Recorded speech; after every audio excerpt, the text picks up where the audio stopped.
वह महज 15 वर्ष की थी जब उसने इस दुनिया को अलविदा कहा,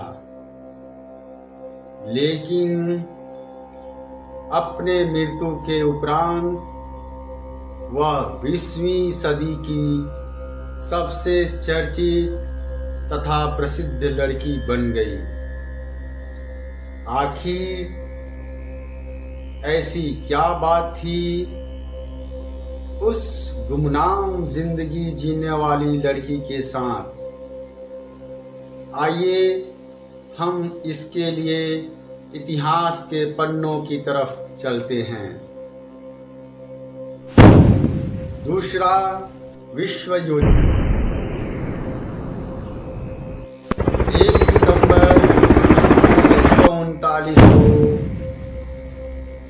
जर्मनी का पोलैंड पर आक्रमण के साथ प्रारंभ हुआ था।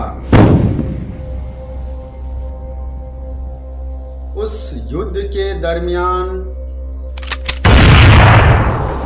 इस लड़की ने, जिसका नाम एन फ्रैंक था,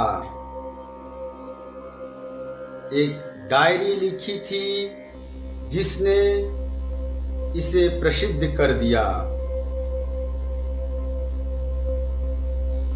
इस लड़की के मृत्यु के उपरांत जब उसकी डायरी सामने आई, उस समय तक द्वितीय विश्व युद्ध समाप्त हो चुका था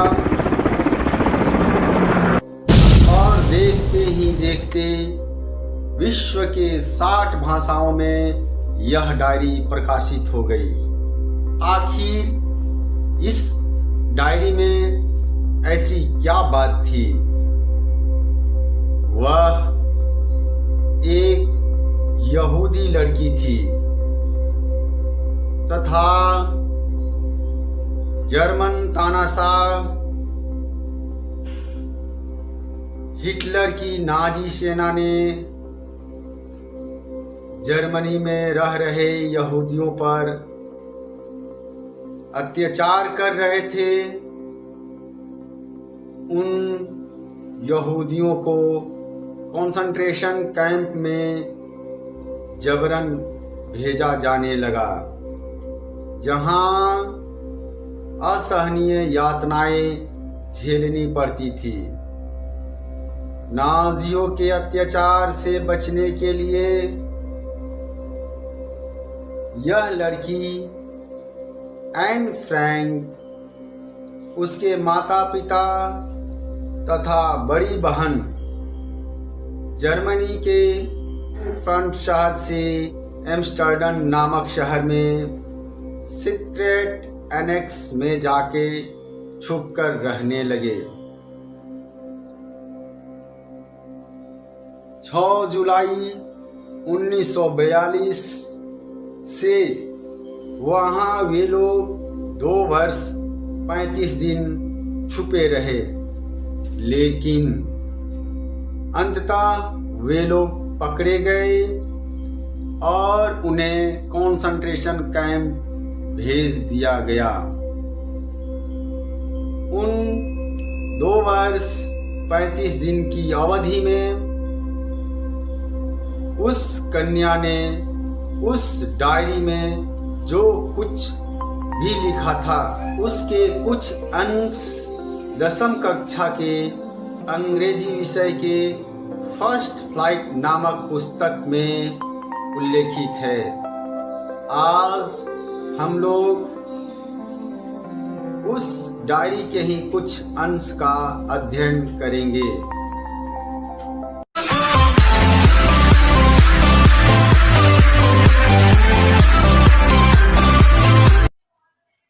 तो आइए from the diary of Anne Frank के जो अंश उल्लेखित है उसके बारे में अध्ययन करेंगे। एन फ्रैंक का जन्म 1929 में हुआ था और मृत्यु उसकी 1945 में हुई। Hello students, you are welcome to SK classes. SK classes में आप सभी का स्वागत है। Today we shall discuss about an interesting chapter that is known to be from the diary of Anne Frank. This lesson is described in first flight of class 10th subject English। यह पाठ 10वीं कक्षा के अंग्रेजी विषय के चतुर्थ अध्याय से लिया हुआ है, जिसके बारे में हम लोग आज अध्ययन करेंगे। The writer of this lesson is Anne Frank, क्योंकि दिस इज एन ऑटोबायोग्राफी, यह एक आत्मकथा है। अब आत्मकथा क्या होती है? आत्मकथा से तात्पर्य जब कोई व्यक्ति अपने जिंदगी में घटित घटनाओं को स्वयं कलमबद्ध करता है तो वह आत्मकथा होती है। प्रसंगवश हम यहां पर बायोग्राफी के बारे में भी चर्चा करेंगे, जिसको जीवनी कहते हैं। What is biography? Biography is the life story about an individual that is written by someone else. किसी व्यक्ति के जिंदगी में घटित घटनाओं को जब दूसरे व्यक्ति द्वारा कलमबद्ध किया जाता है तो वह जीवनी होती है। तो यह आत्मकथा है। This is an autobiography of a young girl Anne Frank. So the author of this lesson is Anne Frank, who expresses her thought in a diary, जो अपनी भावनाओं को एक डायरी में व्यक्त करती हैं। अब अपनी भावनाओं को वह डायरी में ही क्यों व्यक्त करती है, प्रश्न ये उठता है। तो हम अगर मनोवैज्ञानिक विश्लेषण करते हैं, साइकोलॉजिकल स्टडी करते हैं, तो यह पाते हैं कि paper has more patience than people. यानी जब हम अपनी भावनाओं को, विचारों को किसी व्यक्ति के समक्ष प्रस्तुत करते हैं तो उस पर क्रिया या प्रतिक्रिया दे सकता है, उसकी आलोचना कर सकता है, उस पर टिप्पणी कर सकता है। लेकिन ऐसा पेपर के साथ संभव नहीं है। व्यक्ति अपने विचारों को, भावनाओं को, अपने दुख, दर्द, अनुभव को जब कलमबद्ध करेगा किसी डायरी में, किसी पेपर पर, तो पेपर की तरफ से कोई प्रतिक्रिया नहीं होगी। आखिर एन फ्रैंक के साथ ऐसा क्यों हुआ कि अपनी बातों को, विचारों को, भावनाओं को व्यक्त करने के लिए उसने डायरी का सहारा लिया? क्योंकि उसे एक सच्चे मित्र की तलाश थी जिससे अपनी बातों को रख सके, लेकिन उसे उसका कोई मित्र मिला नहीं। हालांकि उसकी जिंदगी में उसके माँ, उसके पिताजी, उसकी बड़ी बहन तथा अन्य लोग भी थे, लेकिन वह किसी पर इस मामले में विश्वास नहीं करती थी। इसलिए उसने अपनी बातों को, अपनी भावनाओं को डायरी पर ही व्यक्त करना बेहतर समझा। Her father has gifted the diary on her 13th birthday. उस डायरी को उसके पिताजी ने उसके 13वें जन्मदिन पर उपहार स्वरूप दिया था। Which she calls with the name of kitty, और उस डायरी को एन फ्रैंक किटी के नाम से पुकारती थी और उस डायरी को ही अपना सच्चा मित्र समझती थी। Anne Frank is a Jewish girl who is hiding during world war second. Anne Frank एक यहूदी लड़की थी जिसने द्वितीय विश्व युद्ध के दौरान अपने आप को नजरबंद कर लिया था। 1 सितंबर 1939 को जर्मनी का पोलैंड पर आक्रमण, घबराइए नहीं, द्वितीय विश्व युद्ध प्रारंभ हुआ। अब उसने द्वितीय विश्व युद्ध के दौरान अपने आप को हाइड कर लिया था in order to avoid the Nazis, क्योंकि हिटलर की नाजी सेना जर्मनी में रह रहे यहूदियों को पकड़ के जबरन कंसंट्रेशन कैंप में भेजती थी, यातनाएं देती थी। अब ये कंसंट्रेशन कैंप क्या होता है? उस कैंप में रह रहे लोगों के ऊपर इतनी यातनाएं, इतने अत्याचार किए जाते थे कि जिसको बर्दाश्त किया जाना असंभव सा प्रतीत होता था। बहुत सारे लोगों की असामयिक मृत्यु हो जाती थी, बहुत कम ही लोग उसमें जिंदा बचते थे। जब ये स्थिति उत्पन्न हुई तो अपने आप को उस अत्याचार से बचाने के लिए एन फ्रैंक के पिता ओटो फ्रैंक ने अपनी पत्नी, अपनी बड़ी बेटी के साथ जर्मनी के फ्रैंकफर्ट नामक शहर से पलायन कर एम्स्टर्डम नामक जगह पर आ गए और अपने आप को उन लोगों ने नज़रबंद कर लिया। जर्मनी के फ्रैंकफर्ट नामक शहर से एम्स्टर्डम नामक शहर में जब वे लोग अपने आप को नज़रबंद किए तो वह तिथि थी 6 जुलाई 1942। She shares her experiences and the story during her time of depression। यहाँ तनाव के दिनों में उसने अपने विचार को, अपने अनुभव को, कहानी को उस डायरी में व्यक्त किया। Also she hides in the secret annex in Amsterdam के जिस एम्स्टर्डम बिल्डिंग में वे लोग अपने आप को नज़रबंद किए हुए थे, उस बिल्डिंग को सीक्रेट एनेक्स भी कहा जाता है। With 7 other people, Anne Frank ही अकेली नहीं थी उस बिल्डिंग में। एन फ्रैंक के साथ कि उसके माता पिता, बड़ी बहन रहा करते थे। She lives there for 2 years 35 days। वह वहाँ पर 2 वर्ष 35 दिनों तक रही। And describes all her experiences in the diary, और सारे अनुभवों को उस डायरी में व्यक्त किया। आफ्टर हर डेथ, उसकी मृत्यु के पश्चात, she becomes world famous because of the diary. जब एन फ्रैंक की मृत्यु होती है और मृत्यु के बाद वह विश्व प्रसिद्ध हो जाती है, और उस प्रसिद्धि का सिर्फ और सिर्फ एक कारण है, उसकी डायरी। आखिर ऐसी बात क्या थी उस डायरी में जिसके कारण वो विश्व प्रसिद्ध हो गई? उसी डायरी के कुछ अंश 10वीं कक्षा के इस from the diary of Anne Frank नामक पाठ में उल्लेखित है, जिसका हम लोग अध्ययन करेंगे। यह जो डायरी लिखी गई है उस पर तिथि है 20 जून 1942, दिन है सैटरडे।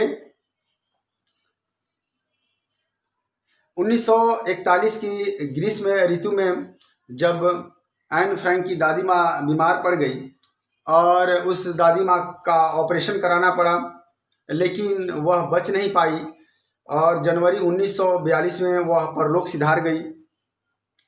चूँकि एन फ्रैंक अपनी दादी माँ से बहुत घुल मिल कर रहती थी, बहुत लगाव था, बहुत प्यार था, वह बहुत उदास रहती थी। और दादी माँ के मृत्यु के बाद उसने 20 जून 1942 को अपने डायरी के जो अंश है इसमें लिखे हैं। उसने अपने विद्यालय और कक्षा के स्थिति के बारे में वर्णन किया है। रिजल्ट के प्रकाशन का दिन था और कक्षा में प्रत्येक विद्यार्थी तनाव में थे कि क्या होगा, कौन अगली कक्षा में जाएगा, कौन नहीं जाएगा। फ्रैंक को पास होने में विश्वास था, लेकिन उसे गणित में विश्वास नहीं था क्योंकि गणित में वो बहुत कमजोर थी।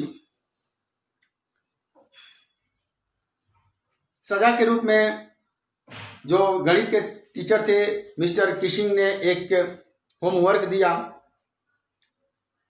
चूँकि मिस्टर किशिंग एक बहुत ही सुस्त व्यक्ति थे और वह हमेशा एन फ्रैंक से गुस्से में रहते थे क्योंकि वह काफ़ी बातूनी लड़की थी। उसे गृह कार्य सजा के रूप में दिया गया। बातूनी लड़की थी, उसे जो गृह कार्य के लिए टास्क दिए गए थे उसका शीर्षक था ए चैटर बॉक्स, और वह समझ नहीं पा रही थी कि इस चैटर बॉक्स के बारे में क्या लिखे क्या नहीं लिखे। लेकिन शाम को उसने अपना होमवर्क कंप्लीट कर लिया और इस शीर्षक पर उसने 3 पृष्ठ लिख डाले। उसने लिखा कि बोलना एक विद्यार्थी की विशेषता होती है और चूंकि उसकी माँ भी बातूनी थी इसलिए यह गुण उसे विरासत में मिले हैं। यह विशेषता अपनी माँ से ग्रहण की है। लेकिन इस लेख से मिस्टर किशिंग प्रसन्न नहीं हुए। उसने इस लेख को पढ़ा और फिर से दोबारा उसे होमवर्क मिला। इस बार उसे जो शीर्षक मिली थी वह था एन इनकरेजेबल चैटर बॉक्स और इसमें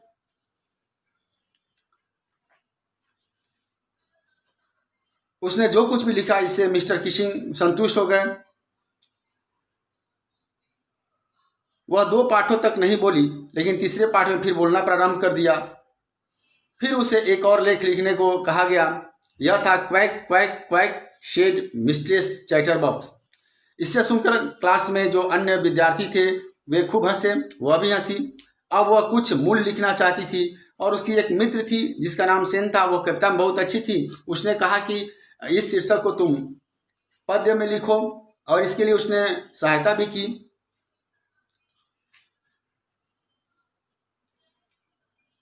एन ने अपनी कविता समाप्त की और इस कविता में एक बत्तख, माँ और हंस पिता और उनके 3 बच्चों के बारे में लिखा गया था। तीनों बच्चों को पिताजी ने दांतों से काटकर मार दिया। यह इसलिए था क्योंकि वे काफ़ी बोलते थे। भाग्यवश मिस्टर किशिंग ने इसे फन के रूप में लिया और इस कविता को उन्होंने क्लास के सामने पढ़ा, अपनी टिप्पणियाँ दी और तब फिर से एन फ्रैंक को बोलने दिया गया और उसे अनावश्यक अब गृह कार्य नहीं मिला और मिस्टर किशिंग ने कक्षा में फन जारी रखा। इस तरह से इस डायरी के अंश समाप्त होते हैं। और आइए इस पाठ से हमें क्या संदेश मिलता है इसके बारे में हम जानकारी लेते हैं। यह आत्मकथा क्या बतलाना चाहती है? There are many important messages in this book but the most important message in this book is that all people have the right to live in freedom. इस पाठ से बहुत सारे संदेश मिलते हैं, बहुत सारी शिक्षा मिलती है, लेकिन जो महत्वपूर्ण शिक्षा, महत्वपूर्ण संदेश है कि प्रत्येक व्यक्ति को स्वतंत्र रहने का अधिकार है। And story shows up that just because people may be different religions or races do not mean that they should treated differently. Anne Frank के इस आत्मकथा से एक बात सामने निकल के आती है कि भले ही लोग भिन्न भिन्न जाति के हों, भिन्न भिन्न धर्म के हों और भिन्न जाति और भिन्न धर्म के आधार पर उनके साथ अलग अलग व्यवहार नहीं किया जाना चाहिए। मेरे विद्यार्थियों, आज का मेरा ये क्लास कैसा लगा आप कमेंट बॉक्स में अपना बहुमूल्य सुझाव देंगे। इस पाठ के महत्वपूर्ण प्रश्न एवं उत्तर अति आवश्यक है। उस वीडियो का लिंक आज के वीडियो के डिस्क्रिप्शन बॉक्स में दिया हुआ है, आप वहां से जाकर सर्च कर सकते हैं। साथ ही साथ यदि आप मेरे चैनल पर नए हैं या अभी तक आपने मेरे चैनल को सब्सक्राइब नहीं किया है तो सब्सक्राइब बटन तथा बेल आइकन को दबाना न भूलें, ताकि जब भी मैं अगला वीडियो लेके आऊँ उसका नोटिफिकेशन आपको मिल जाए। Thanks for watching.